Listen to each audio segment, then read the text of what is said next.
this character design, it is a process, and this process is meant to take you a bit of time and take the time to explore different ideas, and that is how you're going to learn how to improve it in the next project.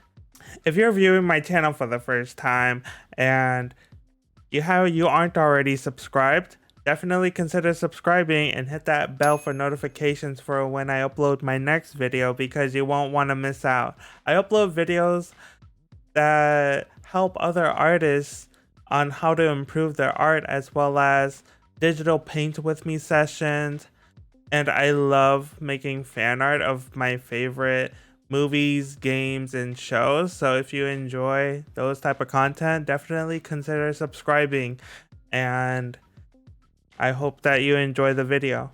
Today in this video, we're going to talk about how to design a character.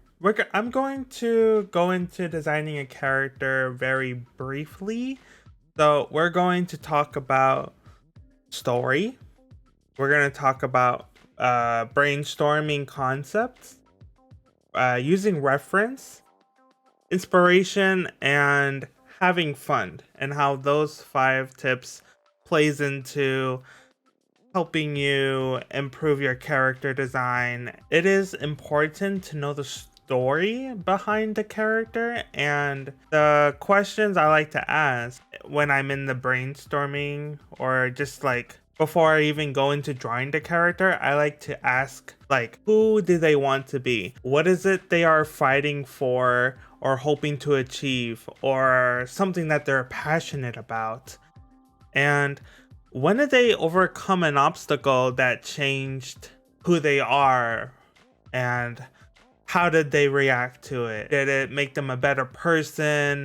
Did they struggle? Like, how did they react to facing an obstacle, a challenging obstacle? And why do they wear the clothes they have on? Why do they have this specific design? It makes you kind of think on your feet a little bit more, and it makes you think more about who they are on a day-to-day basis. And the last question is, how did they end up this way, like where they are currently? And these questions are essentially like the 5, like, who, what, where, why, and how. All these questions are made to have you think about why this character functions the way they do, live the way they do, and just sort of like how they present themselves. Asking yourself why. Like, if you're creating a character that's lazy, why are they lazy? Because they don't really do much with their lives, and they spend all their time in their parents' basement. Why? Because they haven't really achieved much in their life and they feel worthless. Why? And so asking these questions, it helps you understand the story that you're building for the character, and creating something that is, like, sustainable for a design that would be used for however long you plan to use the character in a movie, wherever, in a TV show, in a short. It could be memorable, and that is why asking these questions is important. So we covered story, and that was the first tip in building a character design. The next one we're going to talk about is brainstorming concepts. And what I mean by that is really explore how the character moves in the world that you build for them. What I mean by that is, do they have a limp? Are they out of shape, and so their posture is just all wacky? Like, do they have like a hunch, like a hunch on their back? Like, are they athletic? Are they, introverted? Are they scared, shy? All these play into how you present your character, and this is how brainstorming concepts and really exploring the different personalities as well as design, meaning you want to make sure that your character serves a purpose. Is this going to be used for a movie? Is this going to be used for a TV show? Is this going to be used for a commercial? You have to factor in a lot of things, and that's why brainstorming concept is second to who the character is how they function in that world. After you explore some concepts and you figure out what purpose you want your character to serve, if they're trying to tell a story, if they're just there as a side character. And when you go from there, you want to make sure that their features are simplified. Features being like face shape, are they a child? After exploring the purpose and functionality, you think about the age. Is this targeted towards younger children? Is this targeted towards teenagers, adults, or elderly? What type of character and how old are they? It really is great, and that's when you start brainstorming how they're going to look. Are they a baby? If they're a baby, you want the features kind of like squished together because the babies have like big heads and their eyes, nose, and mouth are on the lower bottom half. So exploring different features is important. And so going from making sure that the character serves a purpose as well as how they function in the world, and exaggerating features to fit the target audience, because you want to figure out again how old this character is and what they do. So this is the time to make a list of what you want in your character. So this is great for building a character when you're first starting out. Another great tip, because we covered story, we covered asking why do they walk a certain way, why do they do things a certain way, what makes them unique. And so that we covered story with those tips, and brainstorming concepts, that's where you're exploring different styles, you're exploring different character and knowing your target audience, like face shapes, expression. You want to exaggerate their expression if they have a certain unique personality that makes them stand out. And so that's when you start creating essentially a reference. And using reference is a mood board, is essentially like a board collage of images that you can use from literally any household objects. It could be humans, friends, and location. Find reference that is related to the function of this character, whether it's gonna be in a movie, if it's gonna be on a TV show. And because movies are more cinematic and they're not going to be aired live on TV, it serves a different purpose because it may be just featured in one single movie. And another great tip for character design when you're using reference, I've gathered a list, a collage of images, and I'll put them here, and they are essentially a guide for you. Like, what type of person, are they? And finding inspiration can literally come from anything. And my favorite type is finding them in nature, finding them in like jewelry. Some earrings are themed around nature, some are themed around like festive holidays. Each culture has different jewelry, and that is essential to making your character stand out. And it's a great exercise. Force you to use a pattern, use a color palette that's already using the earrings already set out, again, the color palette, they set out the design. You can use those shapes in the earrings to design the character, and they really explore. This is essential in the beginning stages of character design because you want to make sure that you're exploring all these different possibilities. So we covered story, we covered brainstorm concepts and references. The next is inspiration, and you want to really, again, use your mood board, because the mood board, when you're creating a reference, list, you want to make sure that your mood board is a cohesive collage of images that will help you inspire your new character design. And if you're feeling a little bit stuck, I feel that if you're looking for inspiration, it would do you good to have books. And I have a few books, and they're not a lot, but this is a book of a Japanese Power Rangers series, Kaizuko Sentai Go Kaiger. It is a Japanese pirate rangers, and this book actually has a lot. They have the turnaround, and they have the original concepts of how the character is supposed to look. Of course, it's in Japanese, so I can't fully explain.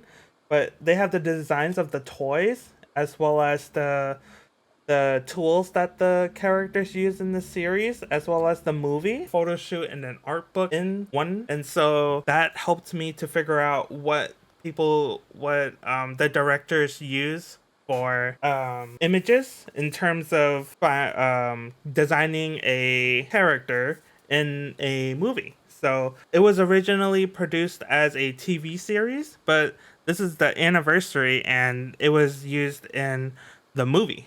And I have the art of turning red.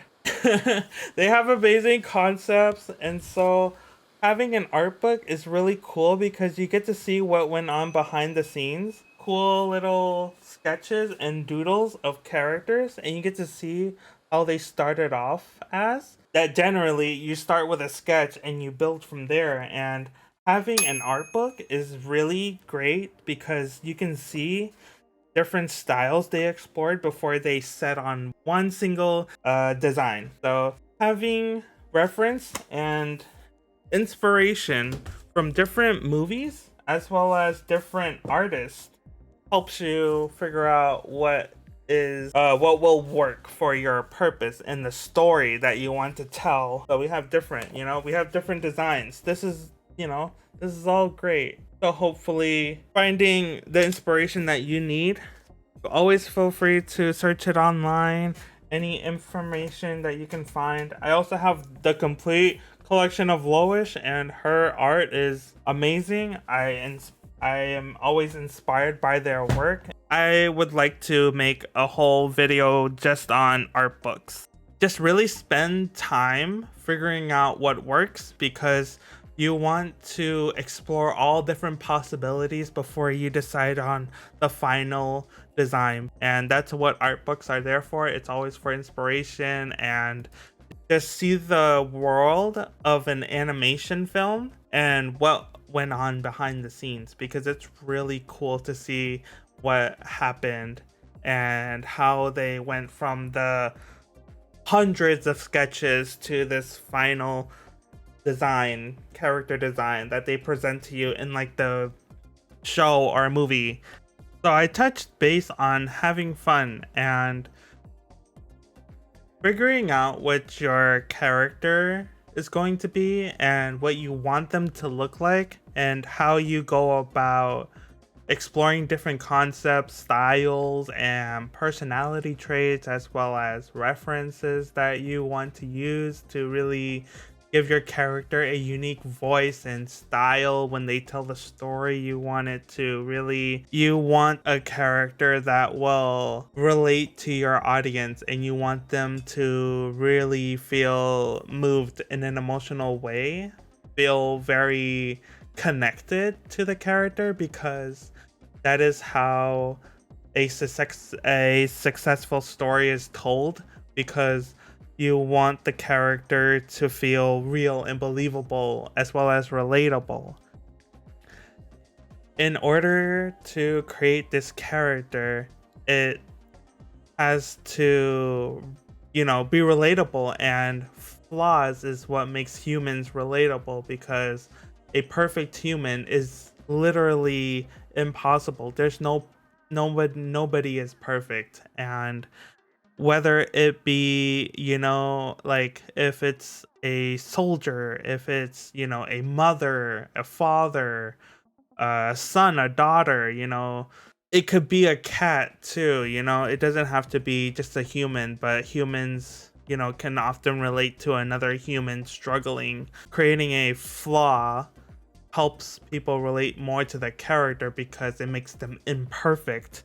Having fun also is relatable, and it really shows through the design and sometimes through the stress and frustration of figuring out what makes the character like connect with the audience member can be very stressful, and it can be very overwhelming, and you get scared and you just want to like take a break. In the end, I would say that as much as it is important when you're going through the different stories, brainstorming concepts, references, and finding your inspiration, also make sure to have some fun because it's often overlooked. And I think that people should understand that it should be a fun experience and it should not be just overwhelming, stressful, or just making you feel so angry. The tension, if you feel stressed or, you know, tension in your body, you want to just sort of like, you know, breathe and really have fun exploring the different concepts.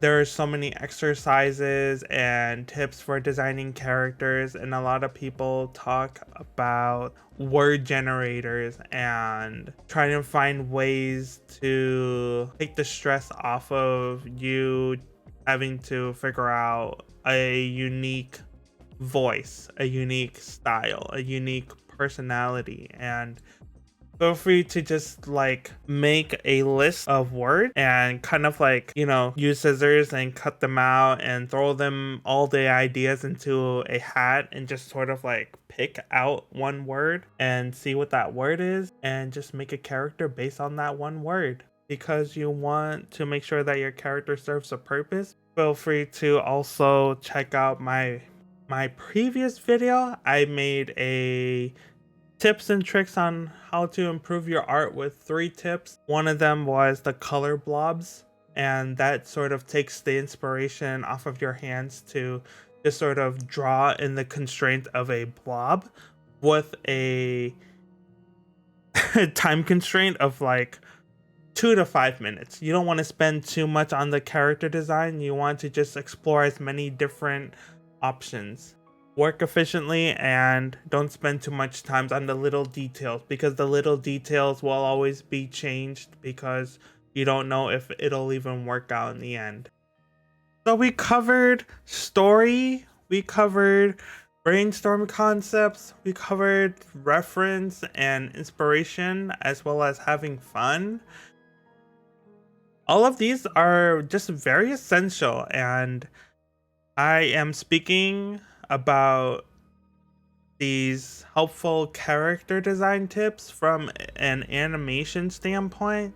So yeah, so hopefully any of this helped you, and I appreciate your love and support.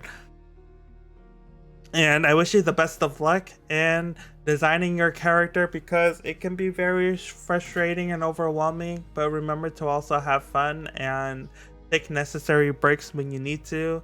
I would like to say thank you so much, because we reached the new milestone. So definitely keep an eye out on the community tab, because that's important, and I want to do more with that and get to know all of you. And so keep an eye out on the community tab for what video we should do next, because I would love to know what type of content you all would love to see next, and just sort of use that to gauge what I should make next, and provide any helpful tips that I've learned along the way of being an artist and an animator. This character design, it is a process, and this process is meant to take you a bit of time and take the time to explore different ideas, and that is how you're going to learn how to improve it in the next project. I appreciate your support, so if there's something that you would like to see next, definitely feel free to leave a comment in the description. And we covered 5 different topics on how to improve your character designs. I would like to say that in the next video, I would like to actually do a character design from the beginning through the brainstorming process to the final design, and it'll be a relatively simple design. We can keep it clear and concise, and I hope that you subscribe because you won't want to miss out on that. And I hope that you enjoyed this video, and if you did, definitely give it a thumbs up and